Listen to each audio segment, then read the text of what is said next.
Hello and welcome back to another episode of The Damage Report. Today is a Wednesday, but it's a big Wednesday, not just a big news Wednesday. It's also the last show of the week because, of course, tomorrow is going to be Thanksgiving. And so we didn't want to send you into the holidays with trash just piling up around the house. So we decided we're gonna take out the trash early, and Jayar Jackson is gonna join me for the rare Wednesday garbage people. How's it going, Jayar? You know what I enjoy doing before I jump on the show? Everything other than waiting for the show to start. I enjoy to get my blood pumping. I like a little bit of morning cardio. You know, you're supposed to get up and just embrace life. You know, get energetic, get involved, get your blood going. In fact, get a little bit worried that you're going to screw everything up by not being. Exactly, but against all odds, you are there. So thank you for joining us, both for the beginning of the show and also for the entirety of the show. Glad to have you here. We're gonna have some big news to talk about, as well as a little bit of fun news. I'm excited to see who your garbage person is going to be. But for those of you who are already watching, regardless of what platform you're on, please hit the like button or share the stream or literally whatever. Just do some random thing and let more people know that the show is active. And as we go along, if you send in tweets, chats, all that stuff, super chats, we'll be responding to those as we go. And with that said, Jayar, why don't we launch into this thing? Let's do that. And I'm gonna try to justify to the audience what that stream title is all about. Okay. Donald Trump only has a couple more months to be president, but that doesn't mean he's not doing stuff. I mean, for the most part, for 2 weeks, he'd been avoiding the press like they had COVID rather than him and everyone he knows. But he did pop up for a 63-second press conference, apparently. You probably saw this. You probably saw it all in one go without blinking. It was 63 seconds where he popped up to say that, I think it was the Dow Jones hit 30,000, and that's a sacred number. That really has nothing to do with most people because most people don't own stocks, but that was pretty much it. No questions, really not making it a press conference at the end of the day. It was pretty much like one tweet's worth of him rambling and then he was gone. But that's not to say that he's not doing stuff, which we'll turn to in 1 second. But Jayar, what did you think about that press conference? I kind of wish he'd done stuff like this when they had these COVID press conferences. Like maybe advisors should have told him that. Like say less, talk less. Just get up there, say one sentence of what you care about and get out of there and let other folks talk. But instead he did the reverse. He wanted to talk more and more as they piled up issues with their COVID response. No, it was also transparent. Before, I mean, I didn't think it's possible to say this before, but he kind of stopped trying. During his 4 years, apparently he was trying, even though it seemed like he wasn't. But this is a new level of not trying. It's just, I don't care. They made me come out here. But you know what? There's one thing I do want to tell people. So I'm gonna go do that, and I'm just gonna leave because who cares now? Who cares? But before, I really could have said the same thing. He goes up there and talks that long about nonsense because who cares? Somehow it fits both of his approaches. Yeah, it definitely does put into a different context what passed for being president before that. I think this is a weird theory. Feel free to disagree. I think they did it to provide the barest cover in response to the question of why hasn't Trump appeared before the press? Well, he did, sort of. Like, you can't say he didn't appear before the press because he was there for 1 minute. But of course he can't answer questions. I mean, can you imagine what the questions would have been? He's trying to overthrow an election right now. Exactly, and you could, if you watch the extended version of the video, we're not gonna make you actually sit through the video, but some of the reporters are like, they're like, swear, like, what the is that? Like, because nobody's ever seen anything like it. But look, this is what he's sort of doing publicly. It's barely public, but that's what he's sort of doing public. But of course, what they're doing behind the scenes is far more important. And so I want to transition into that because we've only got like 56 more days of Trump as president, but the Trump administration is on pace to finalize 36 major rules in its final 3 months, similar to the number notched by the previous 4 presidents. But of course, what those rules actually are intended to accomplish is what's really important. And we can't go through all of them, but we're gonna sample a few, and it's a trip. One proposed rule could reintroduce firing squads and electrocutions for federal executions, giving the government more options for administering capital punishment as drugs used in lethal injections become unavailable. The Justice Department surfaced the proposal in August and accepted public comments for only 30 days instead of the usual 60. You're gonna see that coming up over and over in this segment. The rule cleared White House review on November 6th, meaning it could be finalized any day. The Justice Department didn't respond to a request for comment. Another thing that you're gonna notice with all of these. But so one of the things that they're ramming through, and whether Trump has anything to do with this or not is an open question. Whether he cares or not is an open question. But one of the last things they're doing is trying to reintroduce firing squads for capital punishment.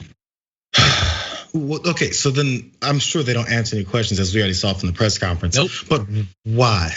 I mean, you already mentioned the shortage of lethal injection drugs that would kill people, but now firing squads administered where, by who? Again, why?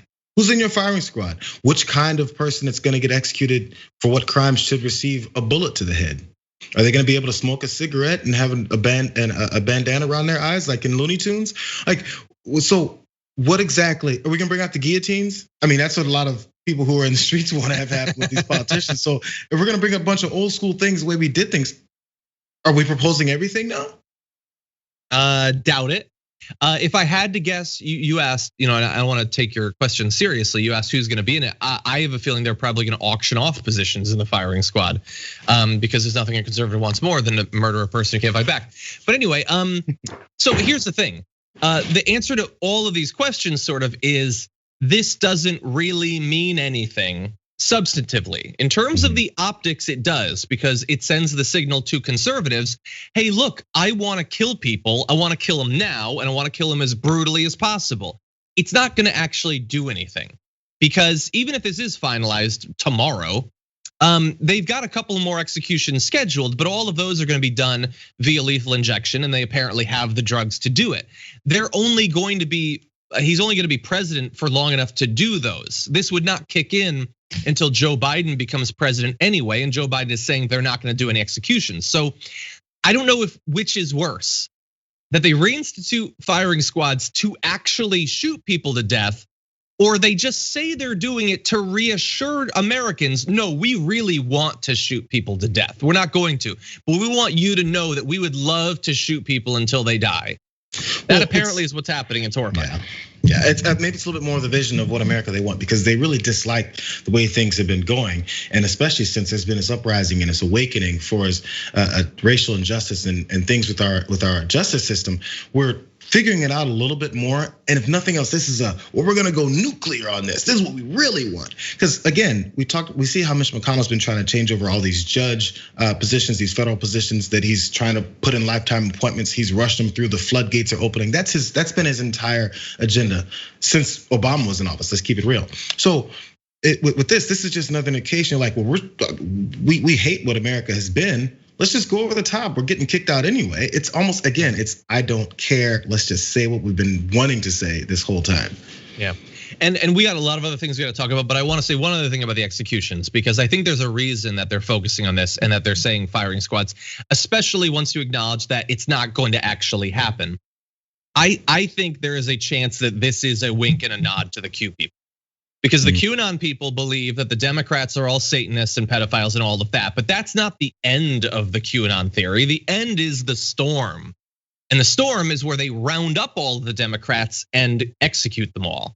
And like telling them all in your final days as president, I'd love to see some firing squads.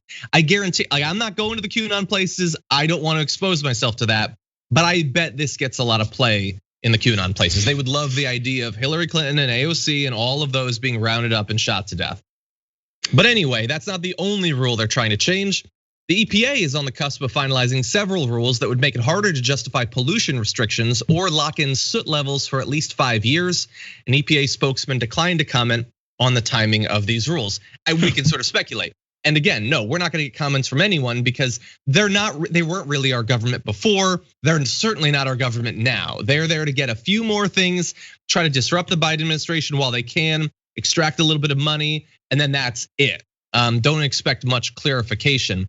I'm assuming that the sort of rule like this that can mess with pollution restrictions on their way out can, in theory, be undone by Biden. But again, it's another thing that they're going to have to do just to get us back to the normal of early November 2020.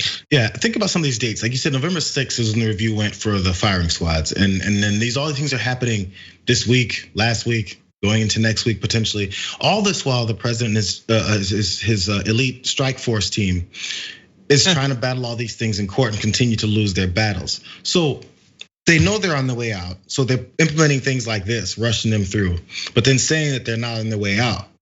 So it's a cover in a way. Like we're talking about how the things they're doing, which I think rightfully so, because I hate that argument that we can't talk about certain things. But rightfully so, we're talking about those things. But in the meantime, he's like, well, we know we're on our way out. Let's do these things as we're on our way out.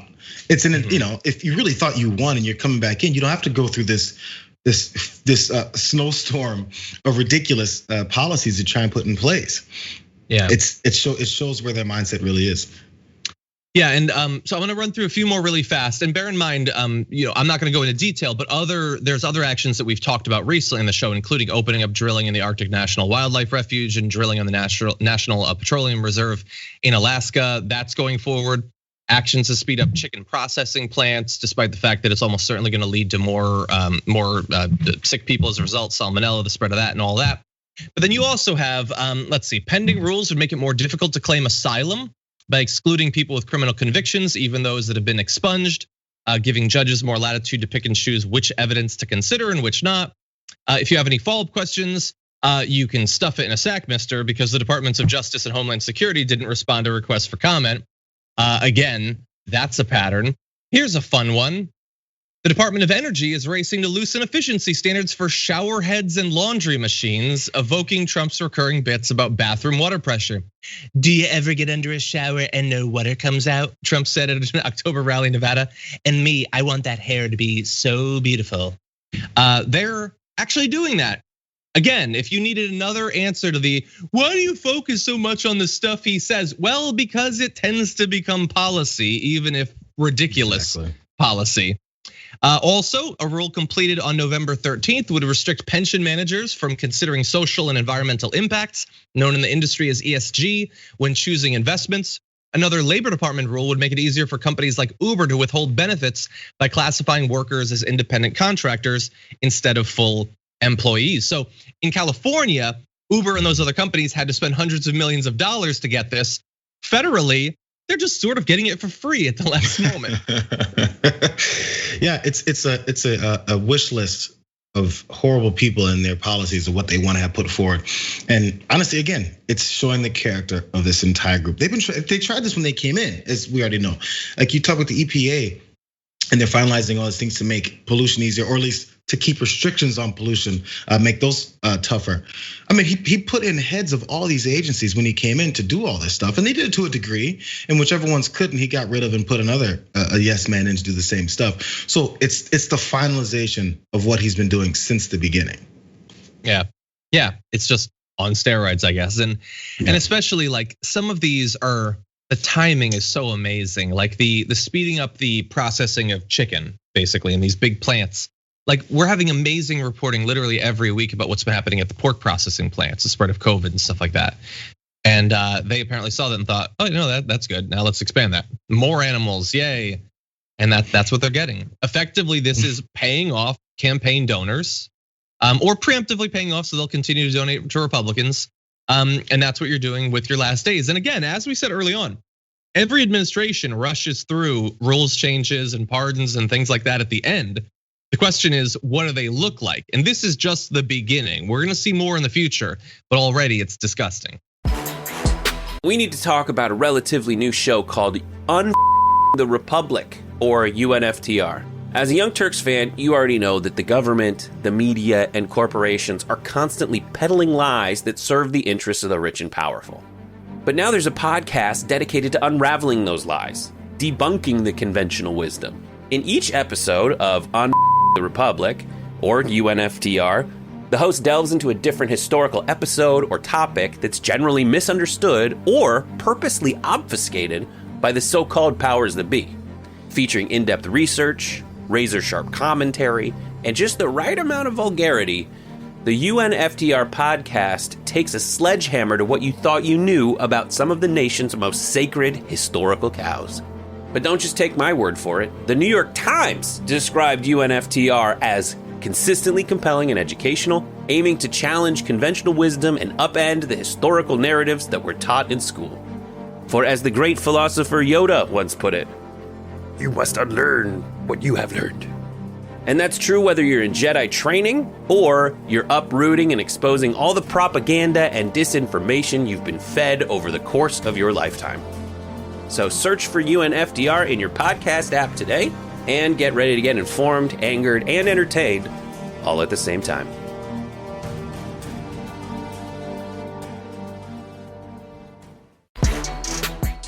One of the big last minute things that Donald Trump could use his presidency for is issuing pardons. It's a thing that presidents generally do. And this administration, which has been chock full of criminality, is probably likely to do that as well. And some of the president's biggest supporters aren't even hiding how much they're urging him to pardon himself and others in the last minutes. Here's Matt Gaetz. President Trump should pardon Michael Flynn. He should pardon the Thanksgiving turkey. He should pardon everyone from himself to his administration officials to Joe Exotic if he has to, because you see from the radical left a bloodlust that will only be quenched if they come after the people who worked so hard to animate the Trump administration with the policies and the vigor and the effectiveness that delivered for the American people. And so I think that the president ought to wield that pardon power effectively and robustly. Okay, so yeah, there's a lot of nonsense there about them doing stuff for the American people or whatever. And there was also the added level of nonsense of, oh no, he should like only pardon himself because the left is gonna be coming for them. You know what the left wants? They want political blood, not us. Us conservatives, we would never want to lock them up. We never want to do that. That's not a thing we do. By the way, sometimes I really wish that I could be the one doing the interviews because I would have just asked the follow-up. Wait, is there anyone on the left that you think should be investigated that's broken any laws? No, you totally do. You talk about it all the time on the media. So what are you talking about the left being bloodthirsty? But anyway, what he is saying there is Trump should pardon all these people, not just people like Michael Flynn, who apparently Trump is telling confidants he plans to pardon. That's like breaking news as of the last day, but also himself. For what? Matt Gaetz isn't being specific there. But he clearly thinks something. He's admitting that there's something there that in theory Donald Trump should pardon himself for. Yeah, that's what I was thinking. So if he's gonna pardon himself, he has to have committed a crime, right? He has to be charged with something. When is that all gonna go down, Matt? I mean, in order for him to pardon himself, let's start that investigation. Let's start the charges. Let's go into convictions so we can get to your end game of him pardoning himself and Joe Exotic and the Thanksgiving turkey. This whole thing is mixed in with like comedy, but then he gets this angry tone. It's like they keep their stupid supporters guessing as to exactly whether or not they should be laughing, crying, or yelling at the TV when they're listening to them. So when you throw in the Thanksgiving turkey, it's obvious that it's like a tongue-in-cheek thing. So is the Mike Flynn a tongue-in-cheek thing? Is the pardoning yourself a tongue-in-cheek thing? Is the pardoning of Joe Exotic a tongue-in-cheek thing? Who knows? Who cares? Just go ahead and do it. Just say it on TV, then go back to your wherever the hell you're staying, and let the people just sift and sort that whole thing out. This is, again, I don't know what the end game is. I don't know what the point is of even going on TV. It's just to have this appearance and say, I have to go on TV this morning to say something ridiculous, and then go back home. Like, why? You don't believe it's gonna happen. You don't have a real point. So why are you doing this? I mean, the point is to reassure Trump fans that he's gonna be all right and everything's gonna be all right and everything's gonna come up MAGA, basically. I mean, it's like the appearance of the Michigan speaker, the House Speaker of the Michigan House of Representatives, who went from telling one of the Fox and Friends people like, there's all these conspiracy theories that we're gonna overturn the results of the election, to 1 minute later saying, well, there's still a chance that we're gonna overturn the results of this election. Like, you don't have to be at all consistent. Matt Gaetz is there to tell them Trump can pardon himself because his fans are worried that in theory, if he's not president anymore, he will get investigated. So reassure them, no, he's gonna be fine. He's going to be pardoned. And why? Because they're bloodthirsty for political blood. And then 10 minutes later, they can go back to Rashida Tlaib should be arrested, and Ilhan Omar should be arrested, and all that stuff. it doesn't matter. There's no Fox viewer is gonna say, hey, wait a second, I thought it was the left that did that. That has been bred out of them at this point. Just tell them something that's convenient right now. And Matt Gaetz, while he's generally a dullard and all of that, he does recognize that part of the game. He's good at two things: telling them what they want to hear and getting his hair ever higher. I don't know what's going on with that, but it gets higher every time he appears on Fox News. It's been elevated a little bit more. He's the Pinocchio, but his hair is the nose. That's so lies. Last thing, I don't know if it's the last thing, but thought about their Law and Order party, because we know how Trump was pushing law and order, law and order, law and order, law and order, then order and law. It actually gives a bit of an illustration as to what they think of law and order and the justice system and the way things should be done here, as you just detailed. So apparently, law and order only works if it's the guys you don't like, or if it's the guys you think are the criminals. Law and order doesn't work if it's the people who've been proven to be criminals, or at least have enough evidence to investigate their criminality. Forget that part, because that's us. These are the good old boys. We don't have to fall under the law and order thing. The other people fall under the law and order thing. All those folks that you already dislike, the folks we've convinced you since the beginning of our country are the bad guys. So that's their real view of the judicial system in the country. It's, we're okay, we break laws and we get away with it. You actually don't break laws, or there's some minor thing that some kid stole a pack of gum from a grocery store before, therefore execute him. This is the way that they approach things, but they don't have to say it necessarily out loud. They just say it in these terms of, oh, well, we're the good old boys and they're the bad guys. That's not law and order. That's not justice. That has nothing to do with a free and fair system of punishing people or actually keeping crime down. Yeah, law and order, it's the motto on the box. It's branding, that's all it is. And when they say it, they know what they actually mean. Their intended audience knows exactly what they mean. This is state power designed to protect the interest of people like you. And you means white, Christian, relatively well-off, straight, cis, all of that, to protect you and to strike out against everyone you despise and fear. It doesn't mean that we have some sort of objective system of law that everyone has to comply with. We will use it aggressively against the people we hate, and the people we like, they can break all these rules if we want. Trump fans don't care about that. If Trump is making money while in office and all that, breaking all these, the emoluments clause and all that, they're not mad about that. He's a good person, he gets to break the law. The bad people, that's what the law is for. They're very clear about that. Now, Trump is being advised to use the pardon power, and wait, we're actually finding out that he is already deploying it. This is a trial balloon. Here he is with a couple of important pardons. Beautiful, beautiful bird. Oh, so lucky. That is a lucky bird.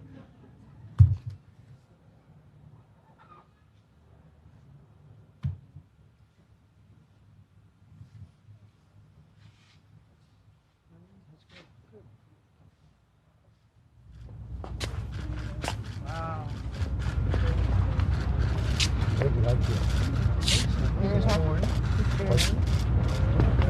It's corn, yes, it's corn. Corn, I hereby grant you a full pardon. Thank you, Corn. What a great. There was something about the way they framed that shot up until last second that was like, this is the saddest thing I've ever seen in my life. Like seeing him like despondently waddle over. Yeah. And look at those people. Those people, to their credit, are wearing masks. Yeah. And then Trump and Melania just roll up on them. Trump and Melania, both of which had COVID recently, just wander up on them, breathing germs all over them, breathing it onto the turkey. Poor corn. Don't give corn COVID. I don't want corn 19. Did you watch that whole thing, John?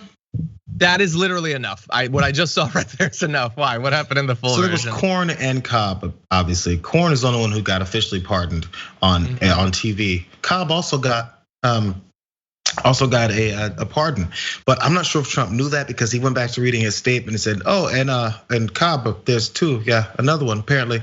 So again, I only say that to point out that he sauntered out, as you mentioned. Really does not want to be there because his name is not Corn nor Cobb and he can't pardon himself. So he's actually upset that he has to go through the continuing presidential. I'm sure it's annoying for every president to do the Easter egg roll, which probably might be fun, but the Easter egg roll, the Christmas celebrations, as Melania said she hated doing, the pardoning of a stupid turkey. I'm sure they're thinking, I gotta go outside and pardon this turkey for some PR. But usually at least you do it because you're in office, you're still having a good time and it's fun, and maybe we'll just do something cheeky. But when you're mad and you just lost, and everything that's in the news about you is how you're a loser and you're petulant and you're a child, now you gotta come outside and put your face in front of a camera in order to pardon a turkey. It really angered him. Maybe. I think the thing that I think that he kind of likes about it is like on Veterans Day, he gets to appear to still be president without any chance of having to answer a hostile question. Like they're not gonna talk to him. He doesn't have to answer anything. He gets to stay really far away from them and pretend to be president or whatever. Like if there's not a crowd, he's really not gonna get that much out of it. And it was really weird how far Melania was standing from him initially. I don't know what that was about. She could have been standing right next to him, but she wasn't. Anyway, yeah. What the reason I wanted to play that mostly was I was surprised. Like he joked, like it being a very lucky bird because it was getting a pardon. I was waiting for him to be like, I pardon Corn, I pardon Cobb and myself, and then have that be like Kayleigh McEnany the next day saying, no, he pardoned himself. You saw it. It's official. We're moving on. But they didn't do that. That's good.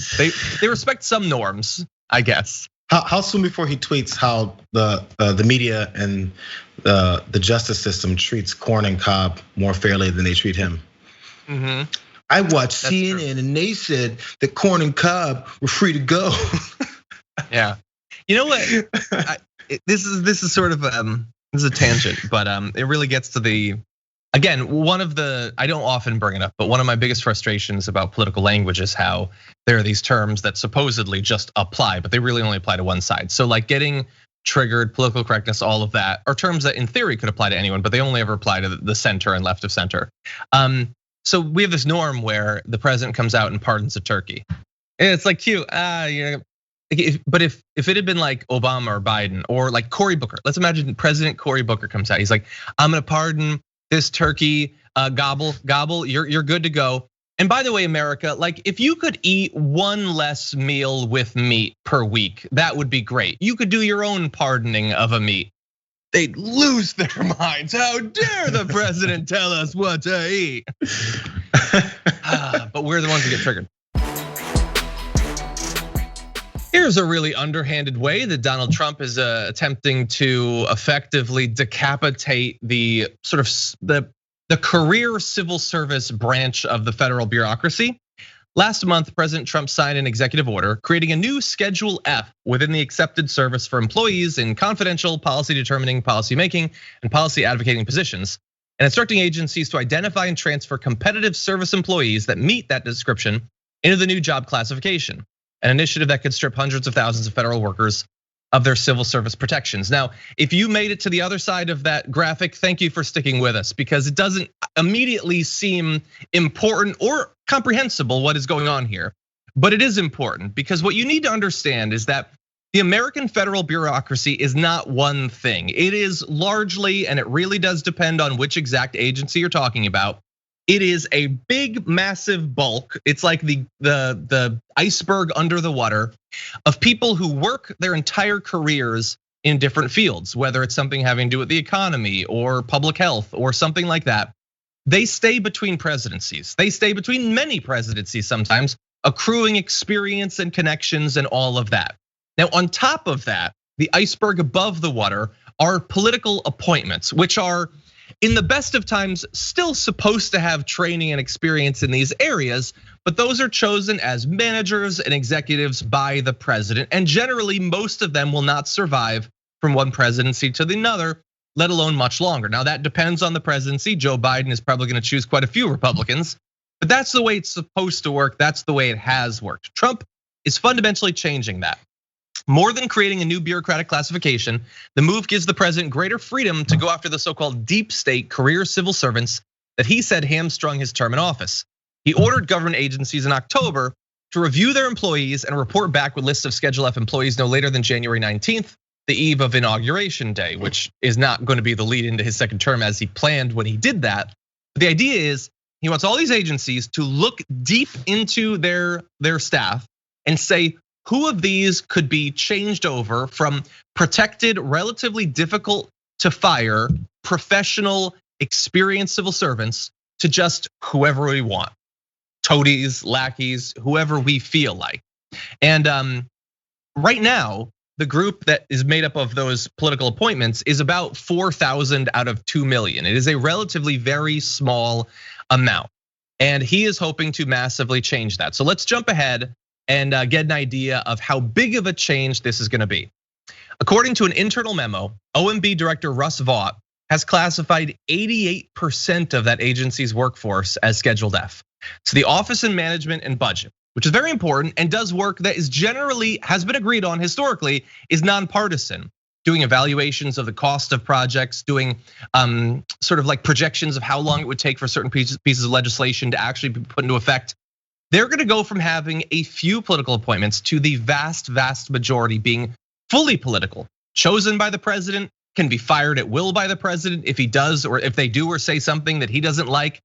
This is not a piece of news that is sexy. It's not a piece of news that is immediately apparent why it's so important.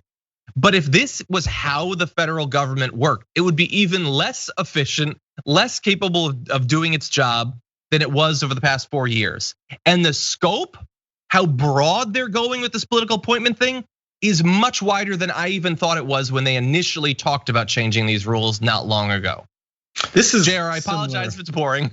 Please, no, not at all, because this is the thing. This is one of those things that it's hard for most people to really follow, not because how complex it is, just because we don't think about how every element of government works, down to even this point. So when they say deep state, even the people who complain about the deep state have no clue what they're saying the deep state is.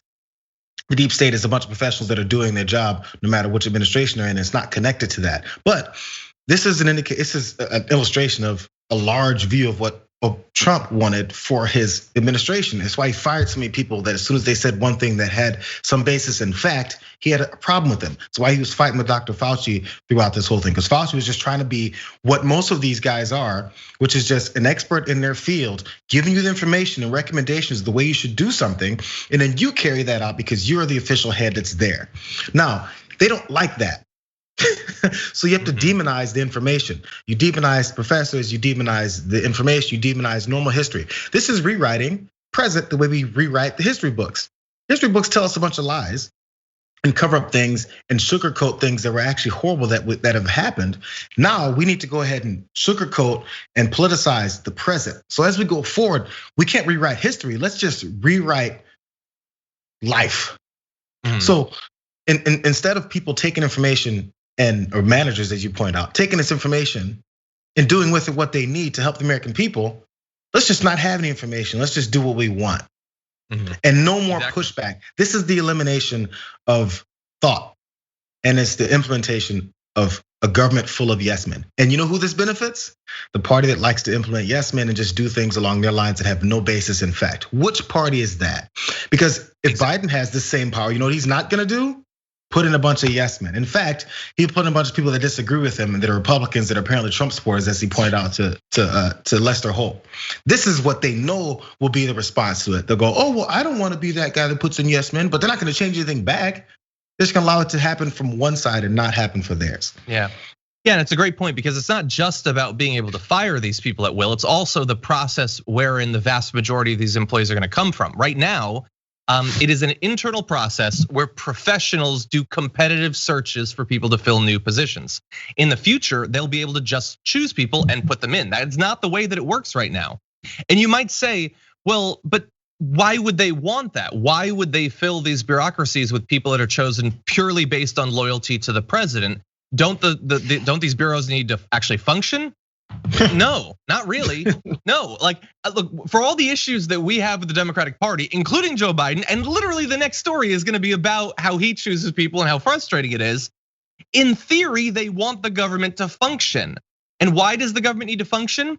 Because the people the government is supposed to help and protect need help and they need protection.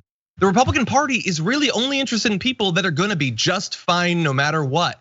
And if the government grinds to a massive halt, that's okay for them. They don't want the government being involved in most of this anyway. And so if they can fill it with a bunch of dunces, they're fine with that. It doesn't need to work for them.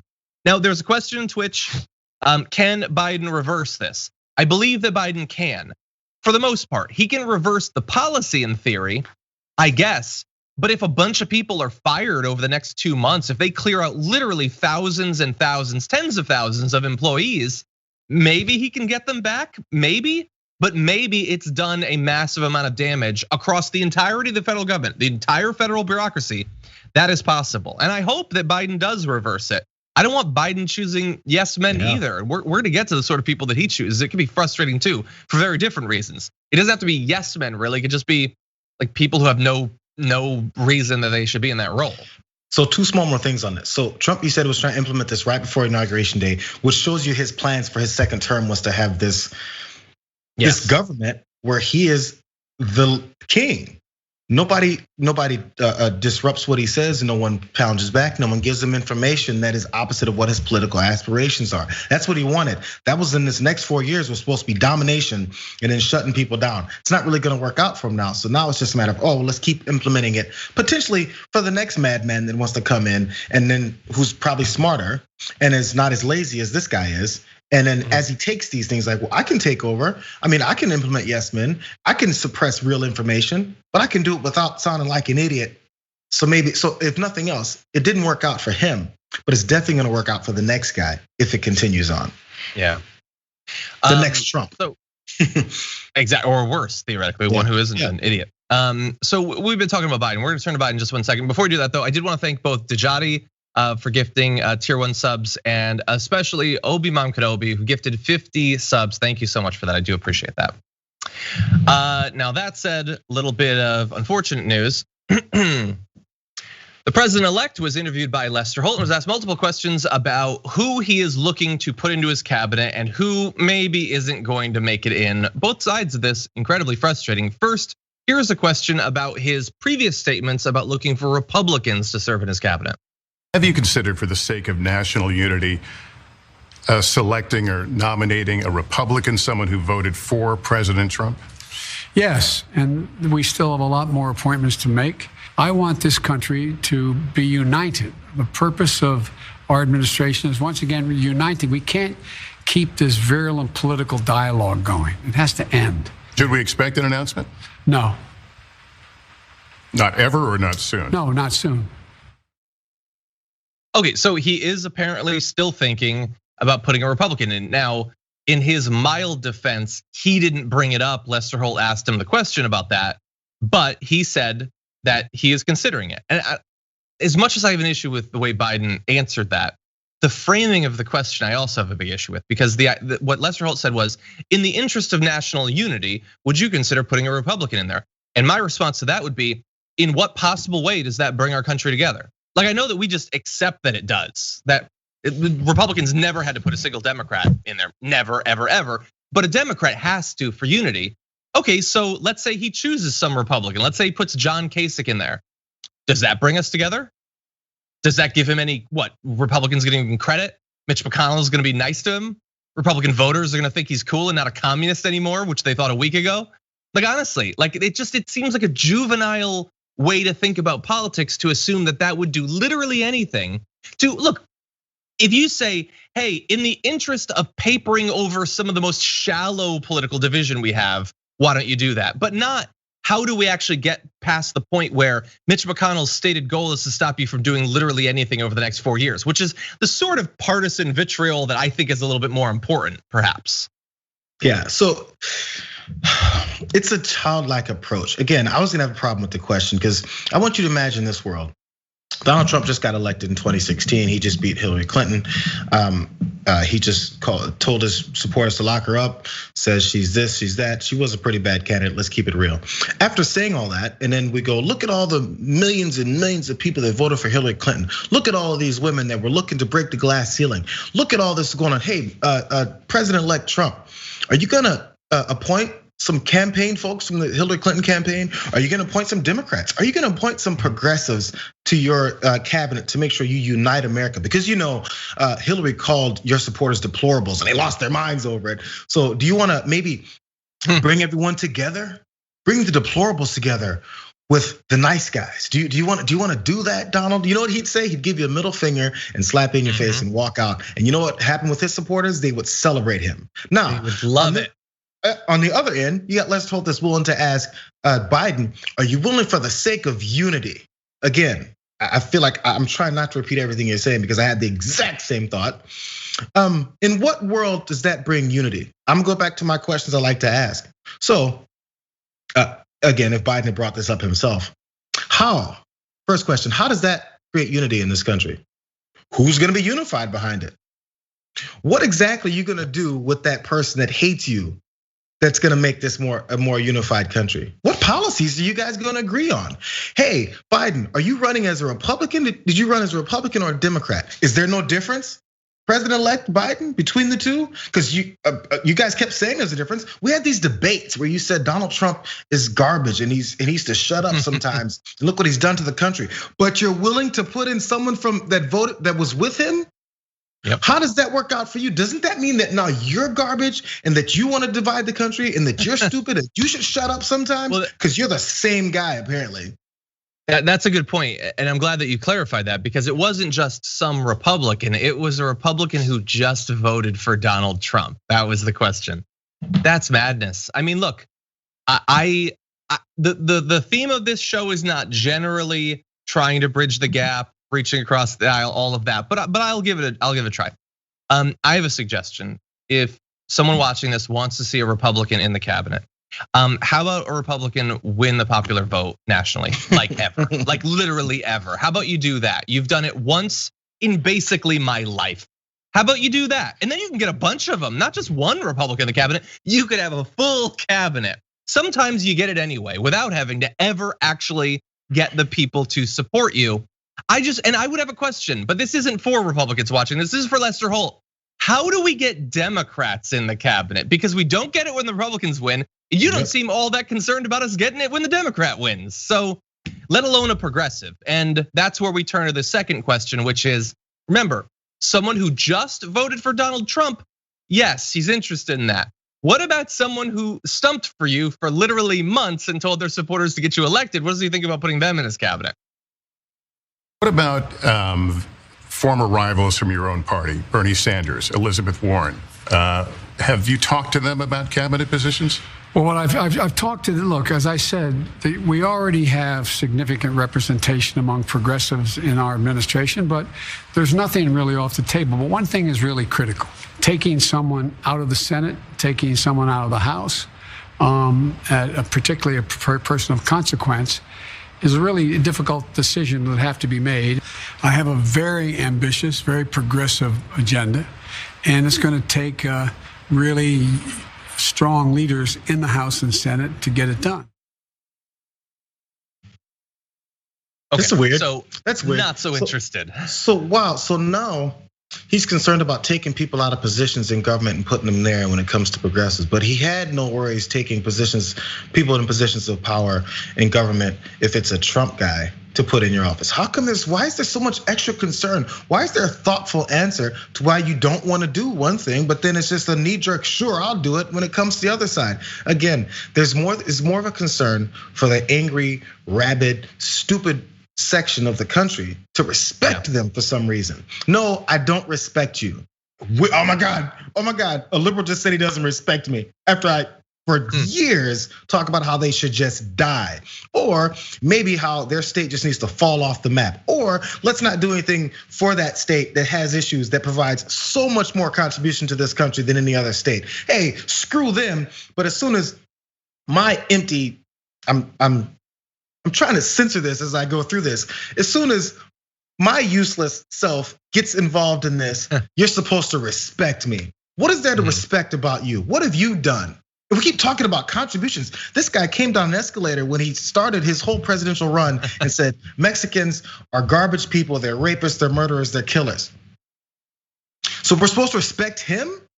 When is he gonna respect someone else? So that guy who had supporters for 4 years, you're gonna respect them. So what are you saying to those Mexicans that he called rapists and killers and murderers and drug dealers? What are you saying to them? Just asking those questions. And you know why he won't come on shows that will ask him those questions? Because he'll have to answer those questions. Yeah, the entire thing is incredibly frustrating.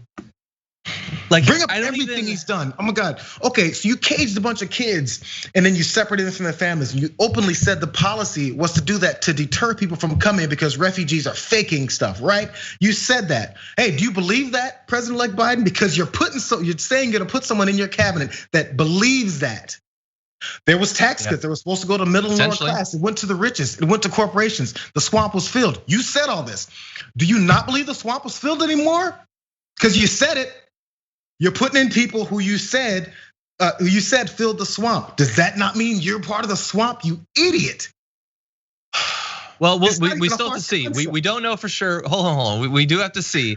I will say, like what the argument that he made for why he's basically guaranteeing he won't put Bernie or Warren in the cabinet. I agree with it, honestly. Like I don't see why we would want them out of the Senate. They're literally among the best senators. Like Bernie is the best senator. The thing is though, Bernie doesn't want to be in this. He would prefer to be in the cabinet, so I would defer to him. And also, more importantly, that ain't why Biden ain't putting them in the cabinet. Like I agree with the argument, but I don't think you're being honest in telling it. That's not why. So John, I think we can be clear-eyed about all of this. John, let's leave the big names and fine. Let's leave Bernie there. Let's leave Elizabeth Warren there. Let's leave whoever else, maybe progressives there. They're not the only progressives in the country. That's the other problem. We keep ignoring the fact there's progressives in the country that hold positions in state and local governments or maybe ran for office and they know what the hell they're doing. And we're not gonna put them in those positions. It's not just AOC in the squad. It's not just the new members of the squad. It's not just Jamal Bowman and Cori Bush. It's not just them. They're wonderful. We got more. Hey, if you cared, you'd go and put some of those people in some positions. Maybe you'd have them on some levels. Maybe they're not big enough name for you, like a Rahm Emanuel, that idiot. But instead, maybe put them in other positions where they can help boost this kind of an approach to the country. If you cared, but you don't. Yeah, or even, I mean, look, I know what you're saying. We should cast an even wider net, but okay, so Bernie and Warren, they're senators, we can't take them out. Okay, AOC could be the domestic climate envoy. She could do that. She could take a couple of years out of the House or whatever, do that. Pramila Jayapal could be Health and Human Services. Like it would suck to lose her in the House, but it's not losing a senator. Like we'd still get some other Democrat to fill it. You could do all of that and more. Yeah. Ugh. And Rahm Emanuel. And by the way, you say you have great representation of progressives. Here's the thing, and I know that Biden won, and also he won't want to hear this. That isn't up to you, Biden, because you're not a progressive. You don't get to tell us that you have enough representation when you're not part of the group that you're saying you've got enough of. That functions across all forms of representation. It ain't up to you as an outsider of the group to say if there's enough, if we've passed some sort of line. We as progressives who supported you and stumped for you and voted for you, and Bernie was all over the country for you and all over the media for you, we get to decide if there's enough representation. And honestly, as of right now, I'm looking at it, and barring some breaking news from today that I haven't seen, I don't even know what you're talking about when you say that. Are you like implying that Ron Klain is enough representation? You need to understand that when we're sort of okay with a pick, that doesn't mean it's a progressive. It doesn't mean it's our pick for that position. And so far, I don't think there's a single progressive that's been chosen for an important thing. John Kerry might get the job done in some international treaties. He ain't a progressive. He ain't even close to a progressive. Kamala Harris is not a progressive. I know that she's sort of trying to pitch herself in that way. It remains to be seen. Right now, we've got centrists. We've got some centrists who aren't as bad as others. Huzzah, but that ain't the same as a lot of progressive representation. One more small thing on this. So that one part when Biden said, we've got progressives. Did he say progressives or liberals? He said progressives, right? I think he said progressives. We've got progressives in the cabinet or in my aura, whatever he said. During the debates and the end of the campaign, that word was called socialists by Republicans. So progressives are socialists, that's what they've been saying. When they accused you of having too many socialists in your circle, you said, we don't have any socialists in our circle, they're losers. I'm not a socialist, this isn't Venezuela, this isn't Cuba. So you say all that, and then when you've won, then you switch back and now you call them progressives and they're in your circle. I thought they weren't in your circle.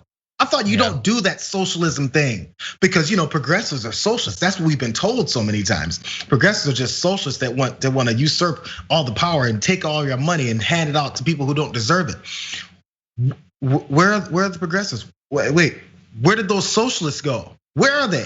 I'm looking under the rug. Where are they? Can't find them. Yeah. Suddenly they don't appear anymore in your vernacular. They've turned into progressives that you're surrounded by. Get out of here. Yeah. And again, it's not them. Right-wing media grift is a weird thing, and it's amazing to see the conflict. These media, like figures in right-wing media who are like desperate to reassure their audience that they're still just as crazy as that audience wants, and then watching the strike back when they can't, for even the briefest second, hold to that crazy bar. And we've got examples of both of those. The first is the trying to reassure.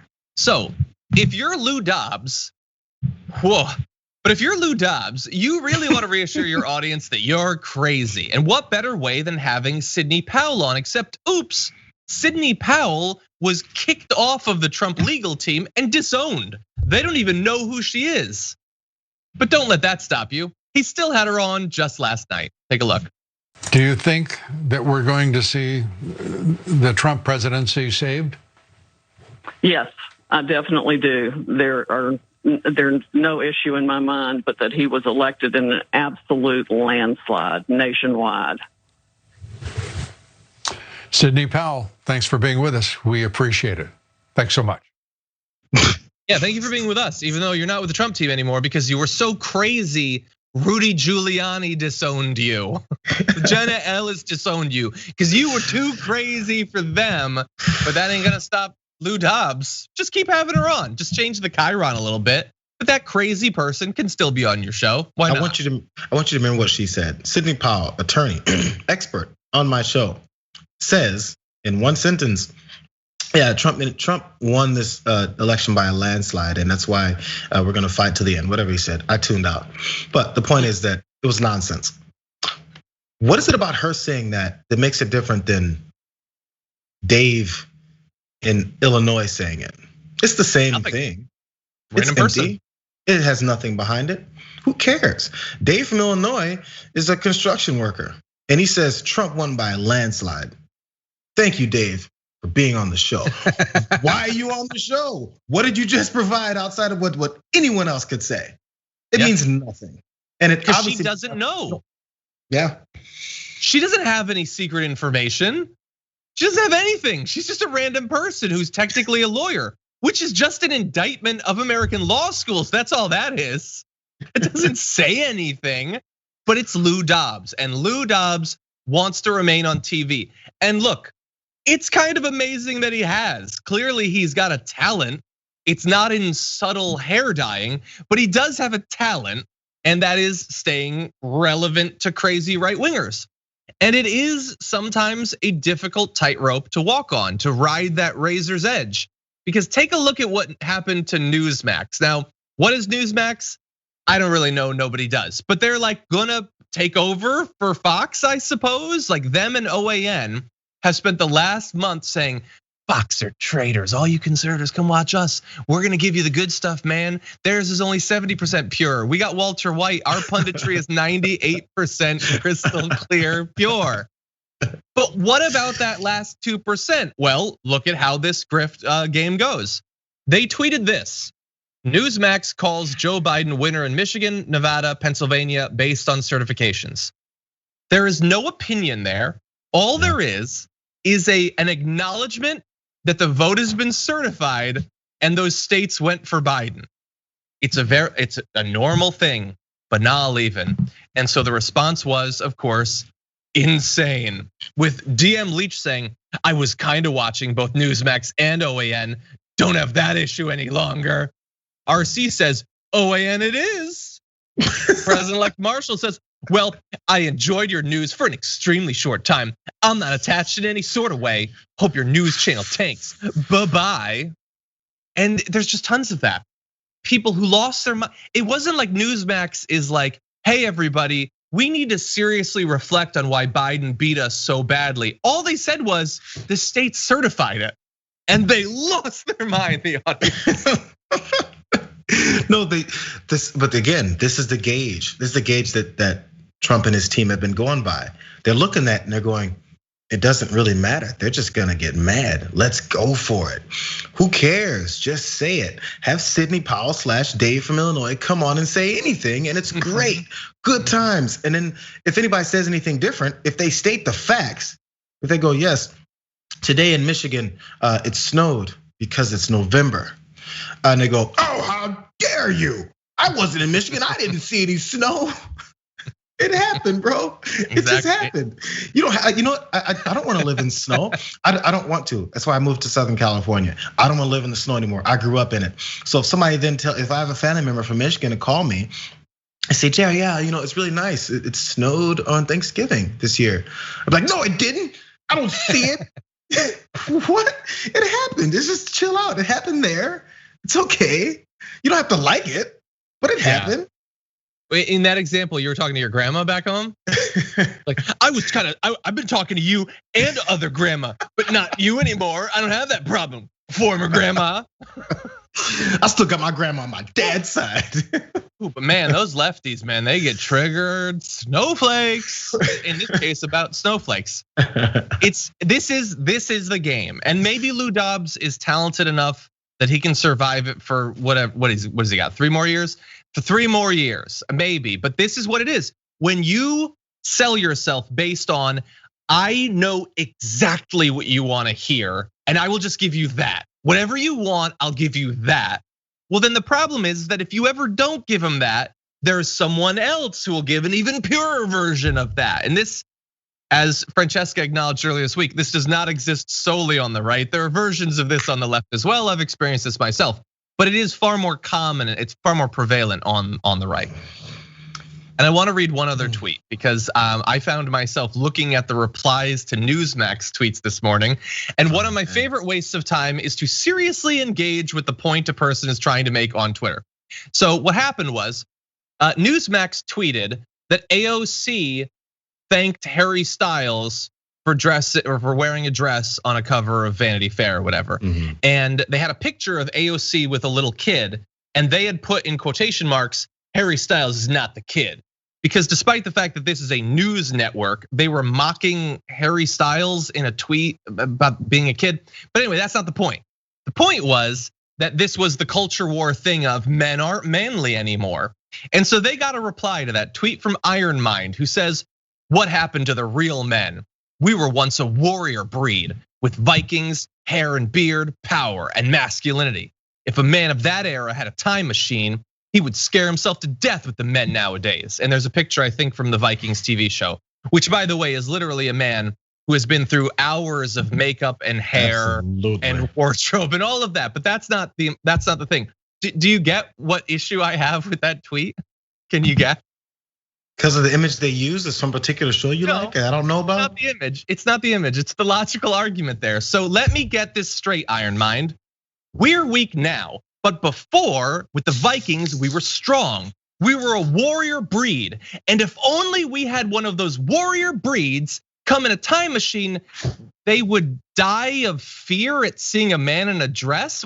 Wait, I thought that was like a tough guy. He literally can't even take seeing a man in a dress. What warrior breed is that? Your argument sucks.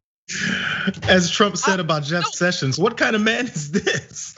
I'm stronger than a warrior because I saw Harry Styles. I even thought he looked kind of good. Didn't have a heart palpitation at all. Certainly didn't die.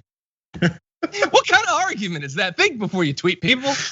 No, it doesn't matter. Anyway. No, it doesn't matter. Again, back to the original point about all this. It does not matter if it makes sense. It doesn't matter if your strong man will die from the sight of a man in a dress. It also doesn't matter that men have been putting on dresses since forever. Yep. Wigs, dresses, doilies. Hey, check out some of those pictures of your founding fathers. They got wigs on, bruh. They've got wigs on. And I'm gonna go on a limb and tell you this. Some of them were gay. No. No.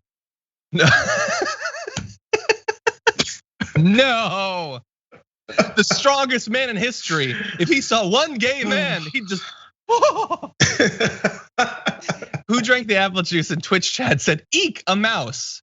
Quote, strongest warrior breed in history. Oh, I love stupid people. Anyway, okay. With that, Jayar, are you ready for this thing? I don't even know if I can take it anymore, but sure. I don't know.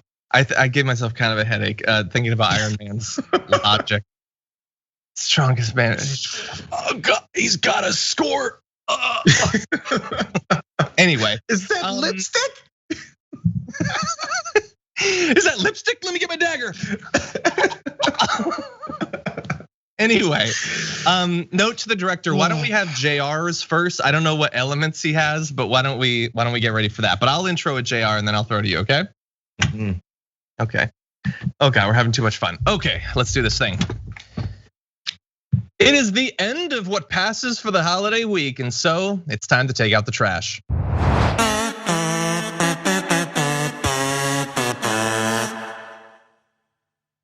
That song. Anyway, we got Trashy here. Trashy is ready, as we all are in the approach to Thanksgiving, to eat something tasty. So Jayar Jackson, myself, and Dragon Squad, we have combed the interwebs for the garbageest people in the world. Jayar, who's your garbage person of the week? Well, I was trying to get away from the norms, the McConnells, the Trumps, the Giulianis, but at least there's someone that's somewhat connected. It's our friend Jenna Ellis, but it's not even for the reason that you would think from her clown portion of the press conference with Rudy Giuliani. It's actually her Twitter. Let's pull up this tweet. This Twitter that's gonna convince everyone that there was an issue, well, there is an issue between conservatives and liberals. And at this well-known, very much circulated tweet, is it a quote? Was he on Twitter? Was it Facebook? From Teddy Roosevelt, who says, to anger a conservative, lie to him. To anger a liberal, tell him the truth. Teddy Roosevelt. So I've always had this a bit of a fascination with people quoting others, and friends of mine do it. People that I think are very smart do it. I hate quoting people, especially in meme form, and acting like that's a convincing argument. Why does that make any sense? In what circumstance did Teddy Roosevelt say this? It doesn't matter. Teddy Roosevelt said it, so therefore you should do what now? I thought you're fighting to get this election overturned. What does this have to do with that? So anyway, of course people jumped on it, and we discovered this is the good part. Teddy Roosevelt never said that. But the thing is she's tweeting like a 61-year-old aunt that lives in Nebraska and says, hey, did you guys see this? Here's a meme. And then tweets about it because she thinks she's still cool. And if I put up a meme, then that'll be great. So she got excoriated for this, Jenna Ellis did. So therefore she responded further and added to her tweet. For people asking, this, by the way, no one's asking, they're telling you. This quotation has been attributed to Roosevelt. Nobody's asking anything, no, but definitely no one's asking anything. This quotation has been attributed to Roosevelt, but there isn't a specific record of him saying this in a speech. Okay, I posted it because the idea, that's a little typo, itself is true, whether or not he said it. Nice big smiley face. So the idea of your opinion about liberals versus conservatives is true. So therefore, it doesn't matter who you attribute the quote to, it's just true. Or maybe is it still convincing? Should people still listen to it? What's the point of Teddy Roosevelt? Hey, let's throw in George Washington and say, my Twitter account got hacked. Because people's Twitter accounts have been hacked before. That's a true statement. So does it mean, say, George Washington's Twitter account was hacked? It doesn't matter. Someone said it. I can attribute it to anybody. And then therefore you should be convinced that Twitter accounts get hacked. What are we doing here again? Wait, what's your job? Oh, to overturn the election. But we're talking about Teddy Roosevelt in a tweet because that's convincing. And then you didn't delete it. That you said it's because I like that idea. Well, because people were asking. No, everybody was pointing out that he didn't say that. Nobody was asking. They were maybe asking WTF, that's a question, but they weren't asking. Oh my God. Jenna Ellis concludes her fabulous, past week, from last week to this week, a full 7 days of ridiculousness, insanity. We already know about her opposition to Trump before that. That was clownish enough, but this I think firmly puts her in the garbage can for this week. Definitely. Trashy will enjoy eating her. So the only 2 points I want to make on that is one is, as I said in my live this morning, it isn't just that she didn't care that it was true. It's that the quote itself was about the fact that conservatives only want the truth and libs only want convenient lies. And she didn't care whether it was true or not, which I just think is that's delicious. I don't know. Maybe I should put a picture of Teddy Roosevelt and then say irony. Maybe they'll figure out what it is if they read it with Teddy Roosevelt's face next to it. Yeah, and that's the thing too. I don't have the opposition to quotes or even meme quotes that you do necessarily, but in a particular way. If it's an interesting, thought-provoking comment, fine. If you want to use it for that, if you want to use it to memorialize someone, fine. Yeah. But don't just try to have it make the point for you because supposedly a famous person said it. It still has to make sense on its own. But for her, it's a shortcut. It's a shortcut in the same way that Charlie Kirk putting the like thinking head on all of his tweets is a shortcut. It's like, no, you still have to think. You can't just put the thinking emoji. Anyway. Okay. Oh, so easy. That's good garbage right there. Money. Yeah, sorry, good. If you're a conservative, it is very easy to make money. Okay, my garbage person of the week is of the roasted weenie variety. So it is going to be little Marco Rubio. I don't like to use Trumpisms, but this one just fits too well. So I'm gonna explain why. But first, this is gonna be a very small, unsatisfying meal for Trashy. There. But why? Why?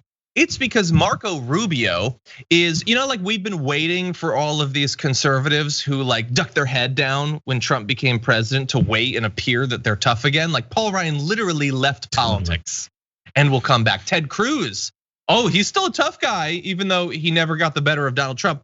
And Marco Rubio too he's sending out little trial balloons of, hey, I'm a big boy now. So one was criticizing Biden for choosing people who'd gone to Ivy League schools when literally everyone that Trump put in the cabinet has gone to an Ivy League school. So it was stupid, it didn't make any sense. But that's not the bad thing. The bad thing was this tweet. On COVID, media emphasized bad news, even when we had positive developments, and did more Trump hydroxychloroquine stories than all vaccine stories combined, which of course is not true. Part of a broader pattern of characterizing everything as bad news Republicans are to be blamed for. So this is him on the process of coming out of the Trump administration saying that, hey, conservatives aren't all bad, and we certainly don't deserve blame for COVID or anything. Well, here's the thing. You weren't critical at all. You're getting mad for the media being a little bit critical. You're in a position of power. You could have done something, but you didn't, and you won't. You still won't, even though, and I can't believe it's gotten to this point, the most recent COVID tracking project for yesterday reported 2,028 deaths. We're above 2,000 deaths a day again. And the only injustice Marco Rubio can identify is that the media was critical. And he's really bad at this sort of tweet because he even put the hydroxychloroquine thing in there. So wait, you're mad that we were talking about hydroxychloroquine? No. I'm mad that we were talking about hydroxychloroquine. And you know why we were talking about it? Because every Republican and right-wing grifter in media was talking about hydroxychloroquine. Your president, who you won't challenge to this day, was talking about hydroxychloroquine and how that's the solution and bleach is the solution, UV light is the solution. You don't get to be mad at the media for covering the fact that we had no leadership and still don't during this pandemic. You could have stepped into the breach, Marco Rubio. You could have been that leader, but you chose not to. And now, as we're transitioning away from Donald Trump, and you're sort of wondering, wait, can I like be a full person again? Attacking the media as if they're the reason that 2,000 people are dying every single day. Do something. Actually, you have so much power in theory. You'll never wield it. You just do what Trump says, but you could actually do something to help these people, but you still won't. Little weenie. And we're not gonna forget. I'm sure some weenies will slip through the cracks, but some of them, Ted Cruz, Paul Ryan, Marco Rubio, nope. Your weenies, your weenie status has been confirmed for the rest of your life. Well, you wonder how they're gonna try and recoup it now. We'll see. Because they can't take it. Because when they were humiliated before by him, they couldn't take it. And they tried firing back by saying, well, no. So we'll see what the next step is as they're now solidified in history as being, as you point out, the biggest weenies. The biggest weenies ever. Okay, those are our garbage people, but we also asked you. We wanted you to get involved. We only had a couple days to put these together because this is a holiday edition, but more than 5,000 of you voted. And from 5th to 1st, at 5% of the vote, Ted Cruz, for his come and take it turkey tweet, is a garbage person. We talked about that earlier this week. Another fake tough guy, major possum-faced weenie. Sidney Powell's at 9% for being too insane for Trump's elite strike force. Too insane for that, not too insane for Lou Dobbs, we find out. In third, at 18%, we have people traveling for Thanksgiving for prolonging this pandemic. And this is the only one, by the way, that you can still, if you're gonna be part of that group, you don't have to be. There's still time. You could not travel. Your car could accidentally get a flat or whatever. Don't go. But anyway, in second, the Trump administration at 24% for selling off the Arctic Wildlife Refuge. Thank you, everybody, for acknowledging that. But number one this week, garbage person at 44%, the people who posted Kyle Rittenhouse's bail. The people who gave him literally millions of dollars to be free.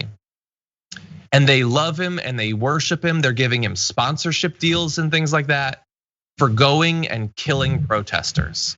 They have made a celebrity out of this best case scenario murderer, worst case scenario domestic terrorist. They're giving him millions of dollars.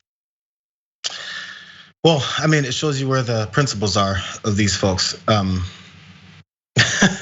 Yeah, nowhere. Well, again, the law and order party. The law and order party. So we're pushing for, as we mentioned earlier in the show, executions with, is it electrocution now? Firing squad?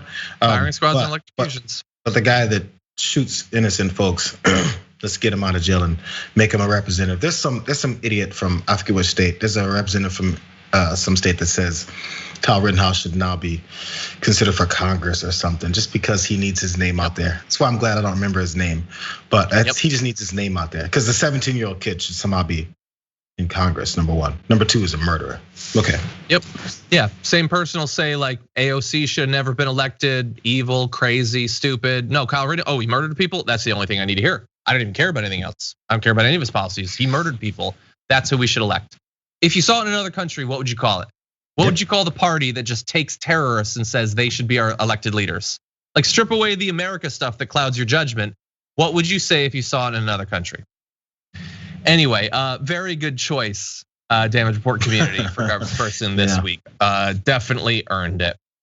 And with that, you know what you've earned, Jayar Jackson? You've earned some turkey. So why don't you go get it? Thank you for joining us today. I'll be sweating and slaving in the kitchen tomorrow, but it's gonna be well worth it. I'm gonna enjoy it. You guys have a good one. I hope that you're doing it separately. It was a tough decision. We have family in town and we're not doing it with them. So good call. It sucks, but we should. Thank you again. We're about 9 months into one of the longest periods of enforced isolation, separation, and loneliness than most people probably alive today have had to experience. And we're also now entering into a holiday season that many people feel has to be spent in separation as well. Both Thanksgiving and Christmas is not that far off. But that doesn't mean that there aren't things that we can potentially do to try to deepen the sense of connection that is available to us. And we're very thankful to be joined by an expert on the topic of friendship, loneliness, isolation, and all of that. The author of the Friendship Upgrade, Trade Clickable Connections for Friendships That Matter, Heather Dugan, joins us on the Damage Report now. Heather, welcome. Hello there. Thank you so much. Yeah, 2020 has kind of been like the road trip from hell. We have the pandemic in the driver's seat, these divisive politics kind of riding shotgun, and the navigation system extending the ETA indefinitely. It's been awfully tough on relationships. People are not operating with the normal patience. Our focus is different. You know, you hear a lot about the working moms feeling, the pain they feel at shortchanging their children. And we came into this actually before the pandemic already with a big issue in terms of loneliness and isolation, all in the US, but all over the world actually. So I've been tracking that for the last 8 years or so. And between 2017 and 2018, that number, the people that identified as lonely went from 54% up to 61%. That was just through 2018. So, I mean, we can't even imagine what it would be now. I can't. Right. So I'm curious, what are some of the effects of this? Like even before the pandemic, but I'm assuming it's gotten worse during it. What are some of the things that we worry that will cause for people? Right. Well, over time, if you are kind of alone with the voice in your head more and more, that voice isn't always very kind to you, and it definitely limits your perspective on everything. And there's been a lot of research on the cognitive changes that begin to occur. So if somebody feels disconnected, if they feel like they don't have meaningful conversations with others, or feel connected to the people they're with, it's not a matter of being with people, but feeling actually like they get you, they understand you, and it goes, there's a two-way thing going there. Over time, we begin to perceive and process things even differently, which impacts the way we approach and respond to other people. Kind of neutral events skew to the negative. Even happy moments just kind of land in the middle. So if somebody, perhaps, here's an example, if somebody doesn't see you and walks on by, a lot of that's happening with our masks on right now, right? People might interpret that, if they've been alone for a while, as they're ignoring me. And then that's kind of confirming the whole picture they have in their head. When somebody's alone like that, they take it as a personal failing, when actually, I go into this in my book, there are a lot of other things that have factored into this. It is an outcome that often is from totally uncontrollable circumstances and events.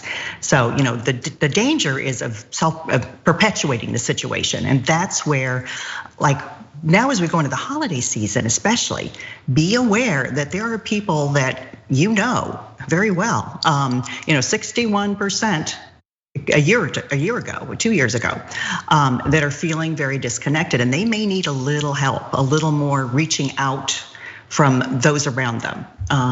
Do you think? So it might be that we can identify some of those people relatively easily, but if we're not sure, what are some of the things you would look out for to identify people that might need a little bit more outreach? Right. Well, you know what? You kind of become aware. I mean, I have some friends that I know. They're introverted. They hibernate from time to time. And you just kind of, after a period of time, I make it a point to check on them. And it's just knowing that somebody notices you, that they remember that you're there. And it doesn't have to be huge, but it should be consistent. Family members, I think it helps us too, as we're going through such a difficult time, if our focus, we kind of get self-absorbed in the middle of something like this. There's fears, we're feeling protective. It helps our perspective if we can begin to think about others around us and, really be a little more proactive in the things we're doing. And if you one thing I like to recommend, if you have some damage out of this, having the time apart because of the pandemic is not such a bad thing to let things cool down a bit. And we're gonna have to rebuild on so many levels at a gradual pace, with our expectations a little low to begin with. But understanding, kindness and respect are kind of the thing we expect that from others, and we give that to them. But we can't expect agreement. We can't expect, big changes and people that have been kind of pursuing one direction their whole life. You can hope to maybe share your perspective and get something from them. But understanding that even when we disagree, often we still share the same values, but we just weight them quite differently, depending on our perspective, or what we've gone through in our own personal lives. But I think, the reaching out is really important for sure. Okay. And I was curious. So we've obviously we're more isolated, like as you were saying, we were isolated before this. It's gotten worse for a lot of really understandable reasons.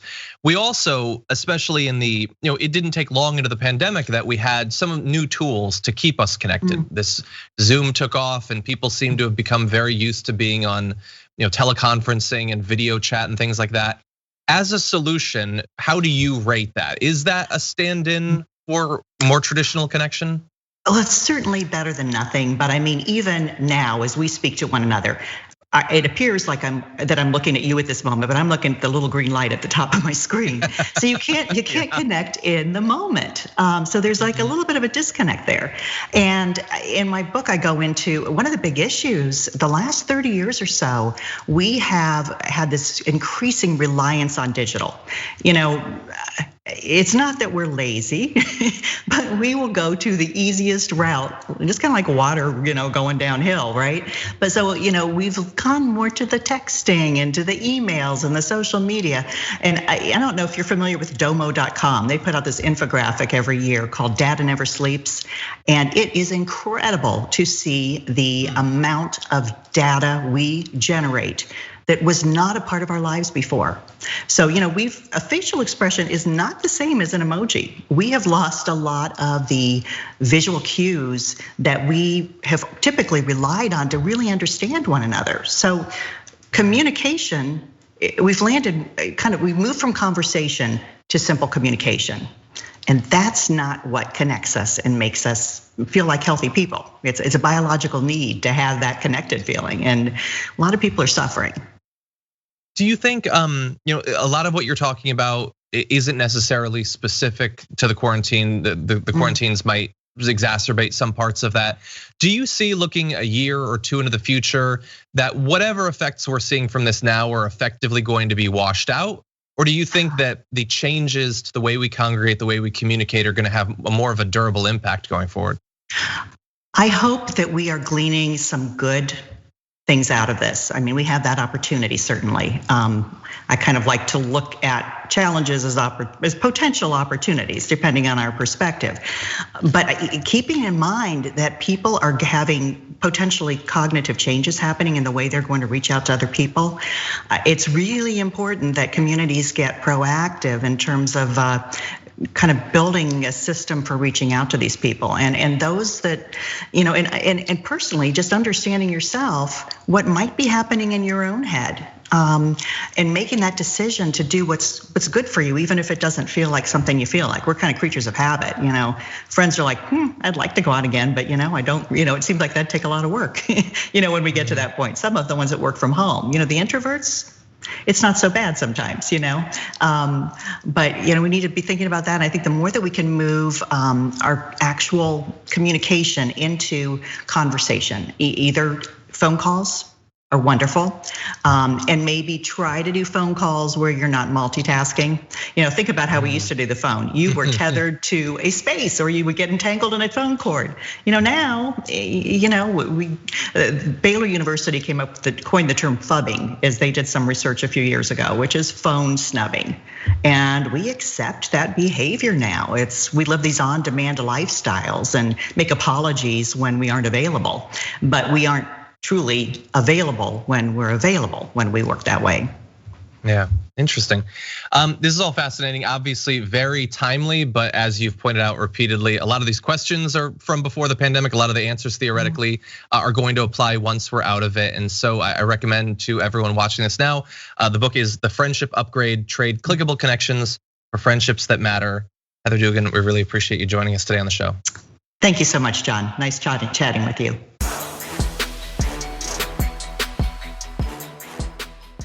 Thanks for listening to the full episode of The Damage Report. Support our work, listen ad-free, access members-only bonus content, and more by subscribing to Apple Podcasts at apple.co/TYT. I'm your host, John Adarola. I'll see you soon.